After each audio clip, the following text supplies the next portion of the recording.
নমস্কার, শুভ সকাল। আপনাদেরকে সবাইকে নমস্কার জানাই। কেমন আছেন সবাই? আজকে শুক্রবার, রান্না করছি এখন লাউ শাক দিয়ে আর মুসুর ডালের বড়া বানিয়ে তরকারি রেসিপি রান্না করে নিচ্ছি। এই যে মুসুর ডাল দিচ্ছি, মুসুর ডাল বেটে নিচ্ছি, পেস্ট করে তারপরে বড়া বানিয়ে নেব। নুন দিচ্ছি, মেখে নিচ্ছি। আর জানেন তো, লাউ শাক দিয়ে বড়া দিয়ে তরকারি খেতে অসাধারণ, একদম আঙুল চেটে খাওয়া যাচ্ছে। বড়াগুলো ভেজে নিচ্ছি, দুপিঠ ভেজে নিচ্ছি ভালো করে।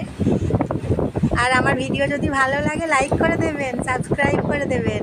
কালো জিরে ফোড়ন দিচ্ছি, সরষের তেল দিচ্ছি এবং শেয়ার করে দেবেন, বাকি সবাইকে শেয়ার করে দেবেন। আর আপনারা সবাই সুস্থ থাকবেন, ভালো থাকবেন। লাউ শাকের রান্না করছি, খুব সুন্দর হয়েছে। বড়াগুলো কড়াইয়ের মধ্যে ছেড়ে দিচ্ছি, দারুণ হয়েছে জানেন তো, স্বাদটা খুব সুন্দর হয়েছে। আর কাঁচা লঙ্কা দিচ্ছি, পেস্ট করে দেবো। এই যে পেস্ট করে নিচ্ছি কাঁচা লঙ্কা, আর হলুদ গুঁড়ো দিচ্ছি। লাউ শাকের তরকারি আর নুন দিচ্ছি। বড়া দিয়ে লাউ শাকের তরকারি রান্না করছি। এই যে দেখুন কি দারুণ হয়েছে জানেন তো, খুব ভালো হয়েছে। আপনারা বাড়িতে বানিয়ে নিন। দেখুন, এই যে অন্য পাত্রে এখন আমি ঢেলে নিচ্ছি। দেখবেন বাড়ির সবাই সবাই রিকোয়েস্ট করছে আবার বানাতে বলবে সবাই। দেখবেন সবাই আঙুল চেটে খাচ্ছে সবাই বাড়ির। দেখবেন কি সুন্দর হয়েছে জানেন তো, খুব সুন্দর হয়েছে তরকারি।